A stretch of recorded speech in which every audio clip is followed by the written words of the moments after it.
নমস্কাৰ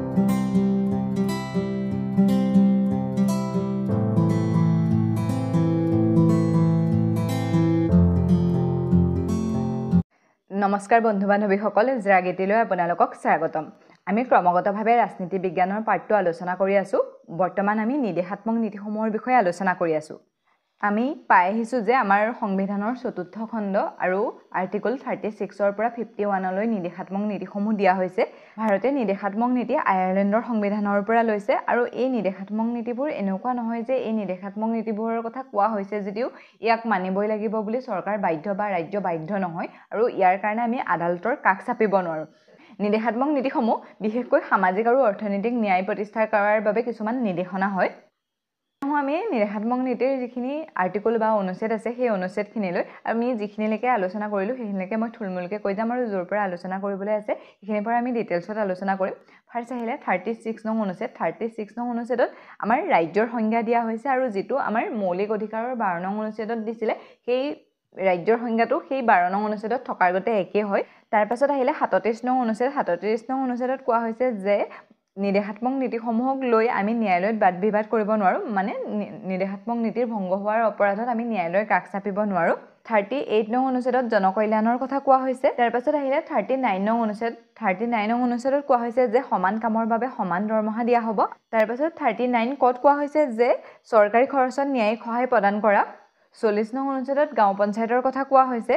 41 নং অনুচ্ছেদত কিছু ক্ষেত্ৰত চৰকাৰী সহায়ৰ কথা কোৱা হৈছে, বিশেষকৈ বৃদ্ধ পেঞ্চন, বিধৱা পেঞ্চন, বিকলাংগসকলক সহায় কৰা আদি তেনেকুৱা সমাজৰ উন্নয়নৰ কাৰণে কাম কৰাৰ কথা কোৱা হৈছে। 42 নং অনুচ্ছেদত কোৱা হৈছে যে কাম কৰিবৰ বাবে ভাল সুবিধা প্ৰদান কৰা আৰু প্ৰসূতিসকলক সহায় কৰা। 43 নং অনুচ্ছেদত কোৱা হৈছে যে শ্ৰমিকসকলৰ জীৱন নিৰ্বাহৰ বাবে প্ৰয়োজনীয় মজুৰি প্ৰদান কৰা।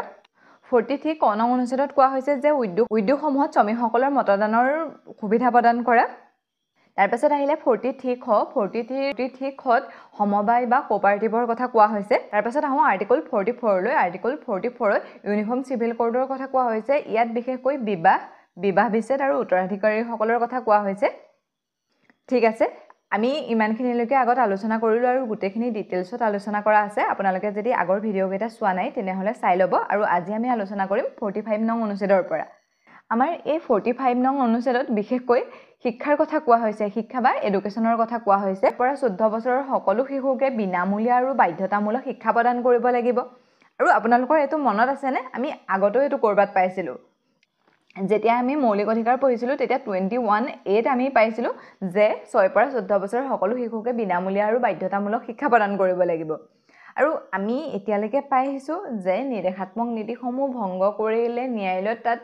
লৈ পেলাই বাদ বিবাদ কৰিব নোৱাৰোঁ বা আমি ন্যায়ালয়ৰ কাষ চাপিব নোৱাৰোঁ। কিন্তু মৌলিক অধিকাৰ ভংগ হ'লে আমি কি হয়, ডাইৰেক্ট সুপ্ৰিম কোৰ্টৰ ওচৰলৈ যাব পাৰোঁ, আমাক সুপ্ৰিম কোৰ্টে ন্যায় প্ৰদান কৰে। পাইছোঁনে? কিন্তু সেই একেটা কথাকে 45তো আছে আৰু 21Aটো আছে, মানে নিৰ্দেশাত্মক নীতিটো আছে আৰু মৌলিক অধিকাৰটো আছে। এতিয়া কি হ'ব? এতিয়া আমাৰ এই মৌলিক অধিকাৰটো এপ্লাই হ'ব। কাৰণ যেতিয়া নিৰ্দেশাত্মক নীতিসমূহ দিছিলে বা আমাৰ সংবিধান ৰচনা কৰাৰ সময়ত এইবিলাক দিয়া হোৱা নাছিলে জানো? আৰু এইবিলাক চৰকাৰলৈ নিৰ্দেশনা ভাবিলে বা আমাৰ ৰাজ্য বা দেশে ভাবিলে যে আমি এতিয়া উপযুক্ত সেই কামটো কৰিব পৰা হ'লোঁ, তেতিয়া এই যে অনুচ্ছেদবোৰ থাকে তেতিয়া আমি অইন জেগালৈ লৈ যাব পাৰোঁ। আৰু ঠিক তেনেকুৱাই হ'ল এই 21Aটো আমাৰ 86 নং সংবিধান সংশোধনী অনুসৰি মৌলিক অধিকাৰলৈ লৈ যোৱা হৈছিলে। আৰু যেতিয়া ই মৌলিক অধিকাৰলৈ গ'ল তেতিয়া ই বিনামূলীয়া আৰু বাধ্যতামূলক হৈ গ'ল, ইয়াক মানে ভংগ কৰিব নোৱাৰে। এতিয়া ধৰক 45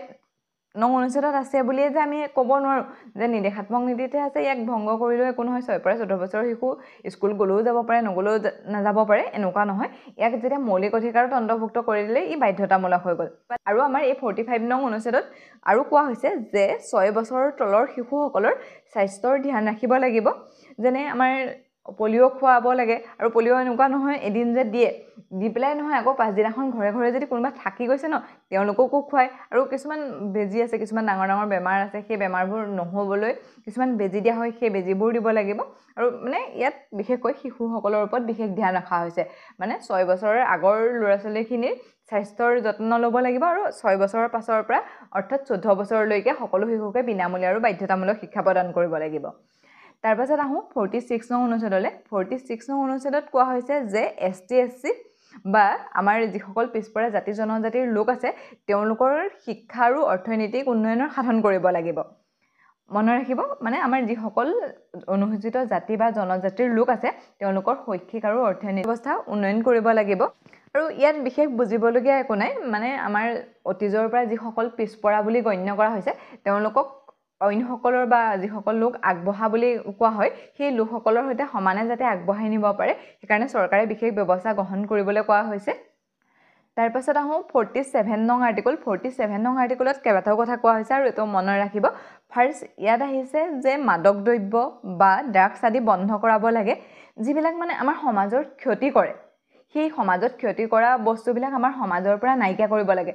আমি গম পাওঁৱে মাদক দ্ৰব্য বা মদ খালে আমাৰ সমাজৰ কাৰণে কিমান ক্ষতিকাৰক অকল পৰিয়ালটোৱে নহয় গোটেই পৰিৱেশটো বিনষ্ট হয় কোনোবা এজন লোকে যদি বহুত বেছি মদ খায় আমিতো গম পাওঁৱে কেনেকুৱা হয় অকল তেওঁৰ ঘৰটো বা তেওঁৰে ক্ষতি নহয় তেওঁ ওচৰে পাজৰে গোটেই পৰিৱেশটো নষ্ট হয় সেইকাৰণে সেই যিবিলাক বস্তু আমাৰ সমাজখনৰ অনিষ্ট কৰে সেই বস্তুবিলাক বন্ধ কৰাৰ ওপৰত গুৰুত্ব দিছে আৰু ইয়াৰ উপৰিও আমাৰ যিবিলাক নিচাযুক্ত দৰৱ বা ঔষধ আছে সেই ঔষধবিলাকো বন্ধ কৰাৰ কথা কোৱা হৈছে কিন্তু এনেকুৱা সম্ভৱ নহয় যে নিচাযুক্ত দৰৱ হ'ল বুলিয়ে বন্ধ কৰি দিব পাৰিব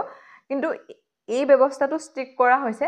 যে আমাৰ কিছুমান এনেকুৱা দৰৱ আছে এতিয়া কেনেকুৱা আমাৰ টোপনি যোৱা দৰৱটো ধৰক আমাক কিছুমান মানুহক টোপনি যাবলৈ দৰৱ দিয়ে ন সেই টোপনি যোৱা দৰৱটো নিচাযুক্ত দৰৱ হয় সেই দৰৱটো খালে মানুহজন শুই থাকে সেই তেনেকুৱা দৰৱবোৰ মানে বজাৰত খুজিলেই পোৱা হ'ব নালাগিব সেইটো ডক্টৰে লিখি দিলেহে সেই দৰৱটো পাব আৰু আপুনি মানে যিমানেই যি নকওক সেই দৰৱ এটা মোক টোপনি যোৱা দৰৱ এটা দিয়ক বুলি ক'লে মানে আপোনাক ফাৰ্মাচীৰ পৰা দি নিদিয়ে আপোনাক ডক্টৰে লিখি দিব লাগিব তেতিয়াহে আপুনি সেই দৰৱটো পাব সেই তেনেকুৱা দৰৱবিলাক বজাৰত মানে সহজতে পোৱাটো বন্ধ কৰিব লাগে তেনেকুৱা কথা কোৱা হৈছে আৰু ইয়াৰ উপৰি ইয়াত পোষণ আহাৰৰ কথা কোৱা হৈছে পোষণ আহাৰৰ কাৰণে চৰকাৰে ব্যৱস্থা কৰিব লাগিব বুলি কৈছে যাতে আমাৰ জনসাধাৰণৰ স্বাস্থ্য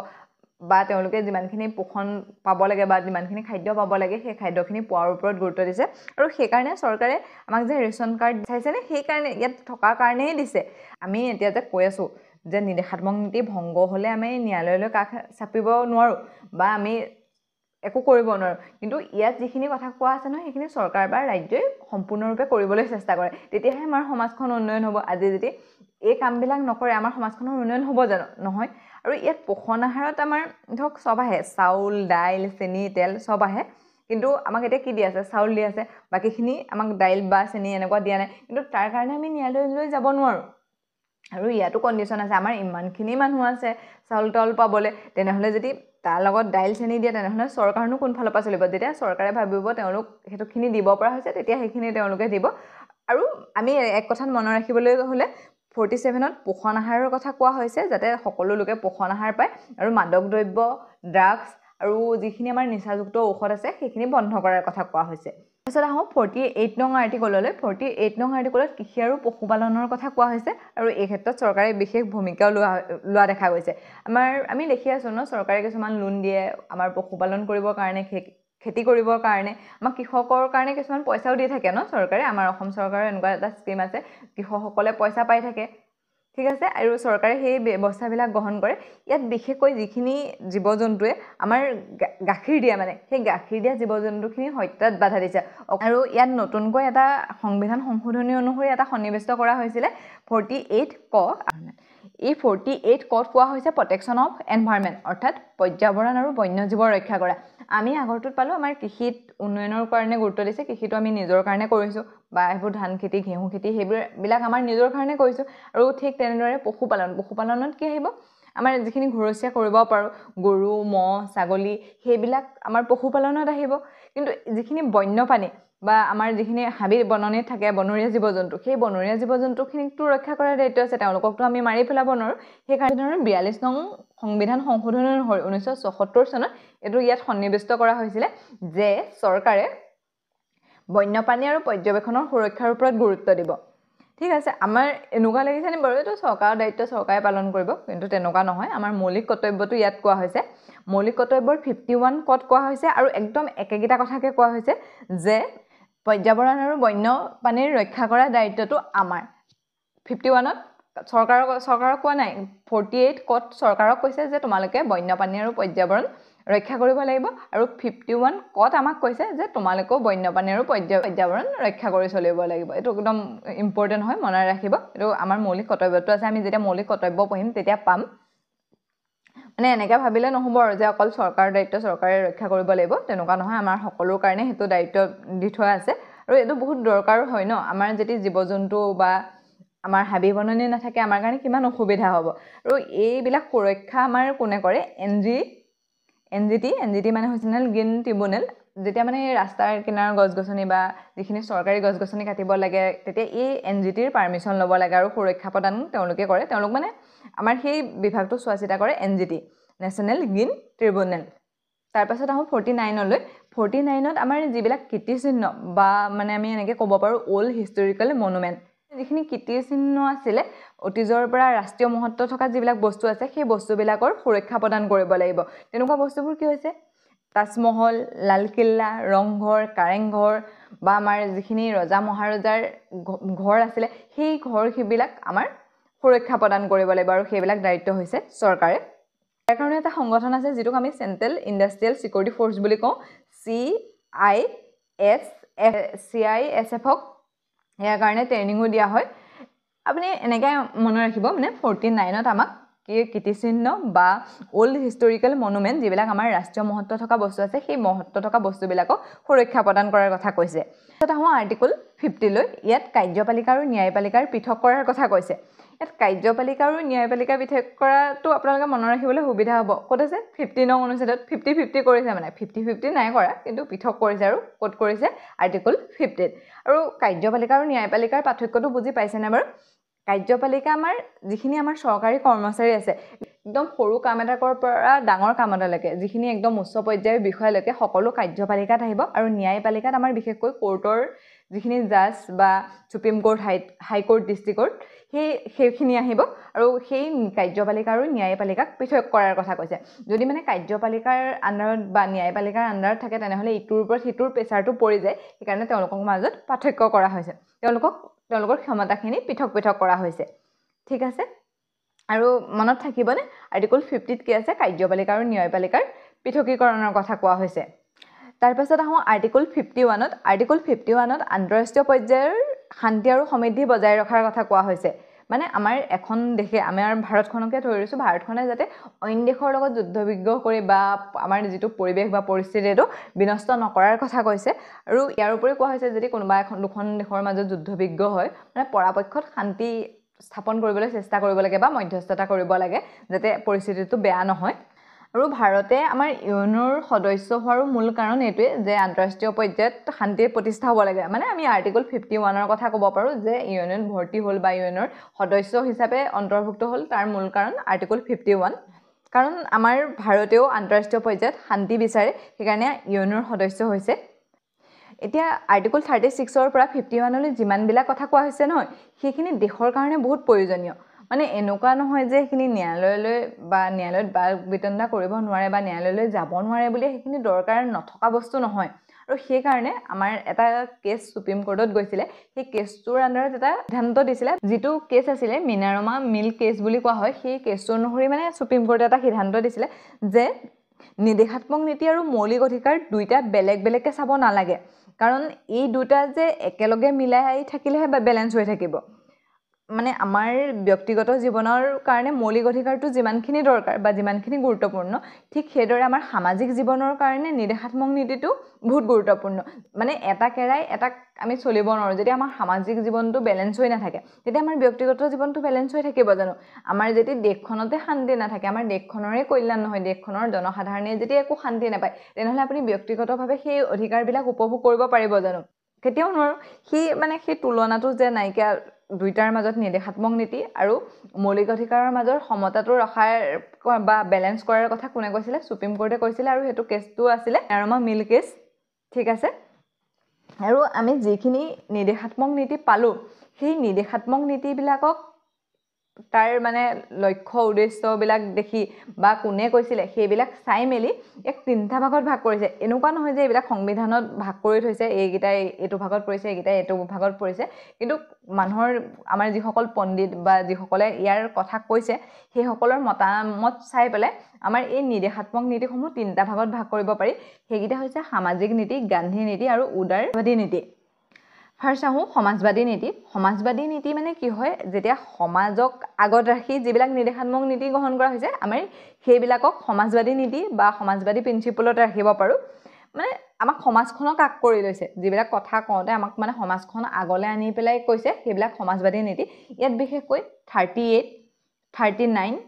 39 ক 41 42 43 43 ক আৰু 47 আহে এতিয়া আমি এইবিলাক এনেকৈ চালেই গম পাম যে কোনটো সমাজবাদী নীতি আমাৰ 38ত কি কোৱা হৈছে জনকল্যাণৰ কথা কোৱা হৈছে 38ত জনকল্যাণ মানে জনকল্যাণ কোন আমাৰ সমাজখনত থকা লোকসকলকে জনসাধাৰণ বুলি কয় আৰু তেওঁলোকৰ কল্যাণৰ কাৰণে কাম কৰাটো হৈছে জনকল্যাণ এইটো সামাজিক গুৰুত্বটো আগত দিছেনে সেইকাৰণে এইটো সামাজিক নীতিত আহিব তেনেদৰে 39ত কি কোৱা হৈছে সমান কামৰ বাবে সমান দৰমহা সমান কামৰ বাবে সমান দৰমহা দিলে কি হ'ব আমাৰ সমাজখন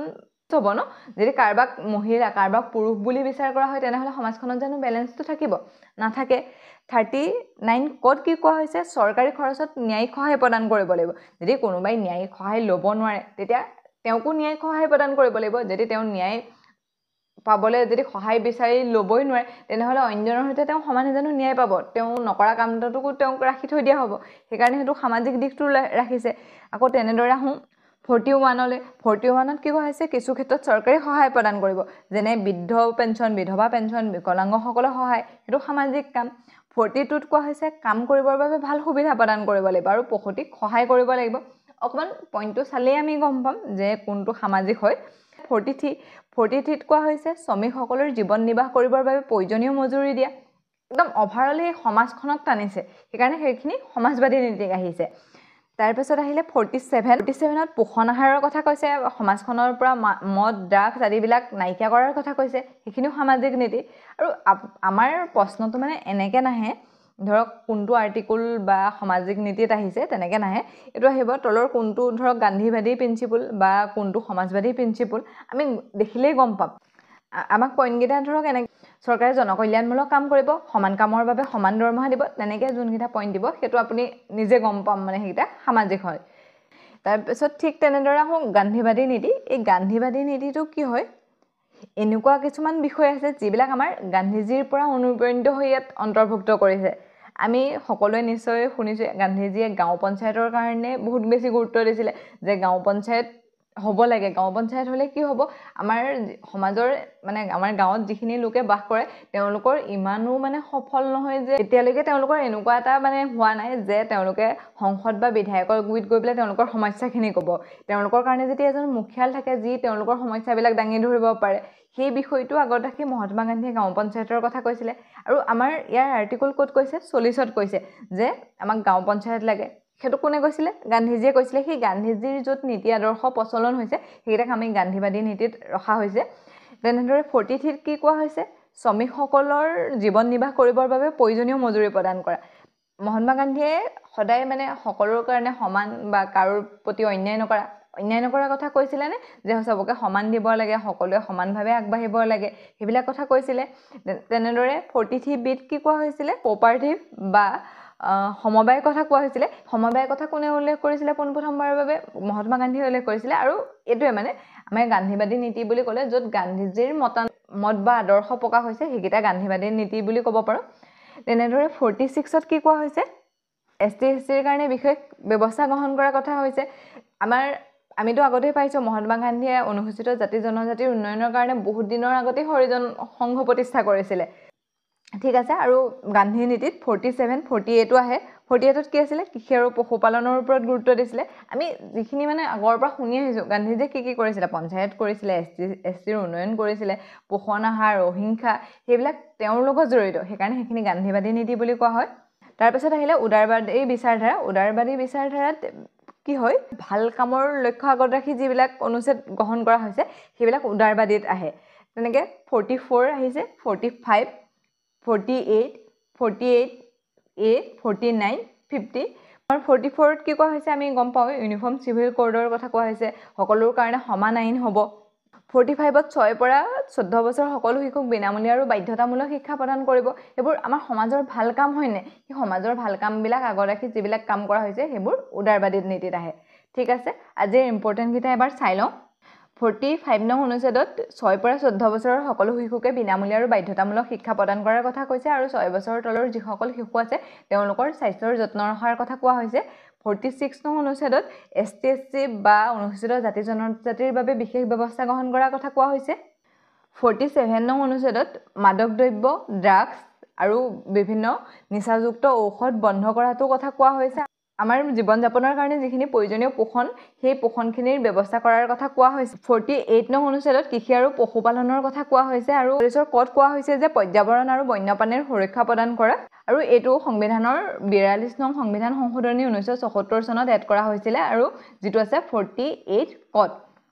এটো ইম্পৰ্টেন্ট হয় দে পৰ্যাবৰণ আৰু বন্যপ্ৰাণীৰ কথা সুধি থাকে কোন নং অনুচ্ছেদত আছে 48 ক তাৰপিছত আহিলে 49 নং অনুচ্ছেদ 49 নং অনুচ্ছেদৰ ৰাষ্ট্ৰীয় মহত্ব থকা যিবিলাক বস্তু মানে অল হিষ্টৰিকেল মনুমেন্ট সেইবিলাকক সুৰক্ষা প্ৰদান কৰাৰ কথা কোৱা হৈছে 50 নং অনুচ্ছেদত কাৰ্যপালিকা আৰু ন্যায়পালিকাক পৃথক কৰাৰ কথা কোৱা হৈছে 51 নং অনুচ্ছেদত আন্তঃৰাষ্ট্ৰীয় পৰ্যায়ত শান্তি আৰু সমৃদ্ধি বজাই ৰখাৰ কথা কোৱা হৈছে আমাৰ নিৰ্দেশাত্মক নীতিসমূহৰ আদৰ্শ আৰু লক্ষ্যৰ ফালৰ পৰা তিনটা ভাগত ভাগ কৰিব পাৰি সেইকেইটা হৈছে সামাজিক নীতি গান্ধীবাদী নীতি আৰু উদাৰ বিচাৰধাৰা আৰু সেইবিলাকৰ ভিতৰত সমাজবাদী নীতিৰ ক্ষেত্ৰত আমাৰ যেগিটা অনুচ্ছেদ আছে সেইগিটা হৈছে 38 39 39 ক 41 42 43 43 ক আৰু 47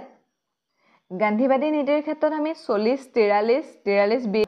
46 47 47 নং অনুচ্ছেদৰ কথা ক'ব পাৰো য'ত গান্ধীজীৰ আদৰ্শ প্ৰতিফলন হৈছে উদাৰবাদী নীতিৰ ক্ষেত্ৰত আমি 44 45 48 48 49 50 আৰু 51 নং অনুচ্ছেদৰ কথা উল্লেখ কৰিব পাৰো য'ত আমাৰবাদী বিচাৰ বুলি ক'লে আমাৰ সমাজৰ যিবিলাক ভাল কাম কৰিবৰ বাবে লোৱা হৈছে সেইবিলাকক আগত ৰখা হৈছে ঠিক আছে আজিলৈ ইমানতে এৰিছো অন্য এটা ভিডিঅ'ত লগ পোৱাৰ প্ৰতিশ্ৰুতি